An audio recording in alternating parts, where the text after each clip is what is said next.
Over 30 years ago, in a country that has been long since disbanded, a disaster that the world has never seen before occurred. On April 26, in 1986, in Pripyat, Ukraine, a nuclear meltdown occurred. Due to flawed reactor design and negligence among the workers, the fourth reactor exploded, killing 2 people and spewed radiation into the environment. In the following weeks, 28 more people slowly died from radiation poisoning. This included firefighters who risked their life to stop the meltdown from spreading to other reactors. Nearly 30 years later, when I hear people talk about Chernobyl, it is used as an attempt to critique communism in the Soviet Union. But when I think about Chernobyl, I'm faced with a much different reality. I remember the stories my parents told me about being kids in Belarus and being forced to evacuate. When I think about Chernobyl, I worry about me and my family and everyone else whose lives have been impacted by radiation. And most importantly, I worry about my family developing cancer. It is easy to not understand the full scope of this disaster. This disaster didn't just occur at the reactor. According to a paper published in the National Library of Medicine Institute of Health, nearly 400 million people resided in areas contaminated with radioactivity. The radiation impacted more than just the surrounding area, but the surrounding area faced the issues that come with high levels of radiation. In this speech, I hope to first tell you how far the radiation has spread, and then explain the impact it's had on human life as well as how it has and continues to impact the environment. First, I'm going to explain how far the radiation has spread. Although the government worked to control the meltdown, radiation was still released into the atmosphere. In fact, fires atop the reactor continued to burn for 10 more days, releasing more radiation into the environment. According to World Nuclear Organization, they stated that not only did dangerous gases from Chernobyl escape, but nearly 5% of its 200 tons of nuclear material escaped. This shows that not only did a large amount of nuclear material escape, but also dangerous gases were released into the atmosphere, and this material traveled the world. According to an article from the World Health Organization, it states that the release of radioactive material lasted 10 days and covered over 200,000 square kilometers of Europe. This again shows that not only did radiation continue to spew into the environment 10 days after the initial meltdown, but also a large area was covered. And even 30 years after this disaster, large areas are still impacted. According to Nobel Prize winning author Svetlana Alexievich, in her book Voices from Chernobyl, she tells us that 27% of Belarus, 5% of Ukraine, and 0.5% of Russia are still contaminated. This equates to 18 million hectares of land, or roughly the size of Oklahoma. And that may not sound like a lot, but as you can see from this map, it's roughly concentrated in 3 countries.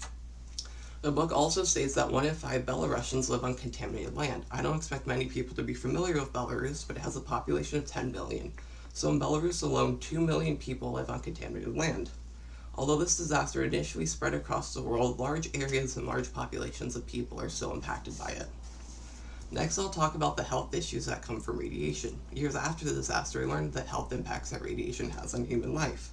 An article from the World Health Organization states that people who ate food contaminated with radioactive iodine received high doses of radiation to the thyroid.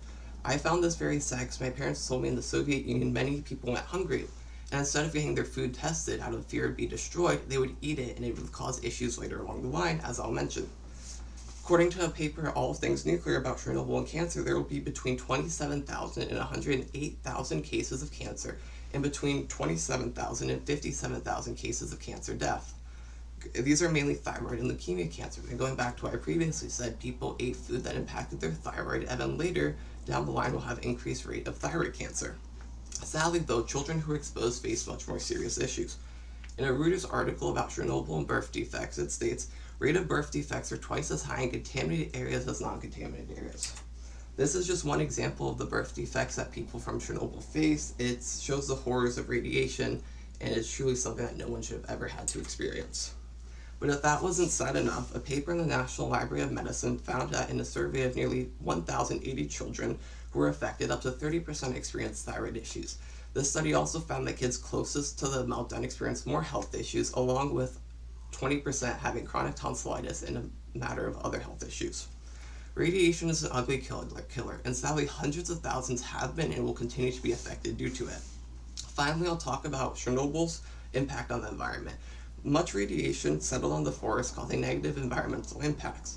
In an article by the World Health Organization, they found that increased fatality rates among plants and animals occurred due to Chernobyl. We've learned that radiation is deadly in humans. It is also deadly in our wildlife. In an article by the BBC about Chernobyl and biodiversity, they also tell us that more evidence shows that radiation has had a negative impact and reduces biodiversity. Again, radiation not only impacts human life, but impacts the environment around it. And if all this wasn't bad enough, the radiation is continuing to spread again. Much radiation fell on the forest, with 26% of Belarus's forests contaminated. But currently, according to a New York Times article, these forests are on fire, producing radioactive smoke.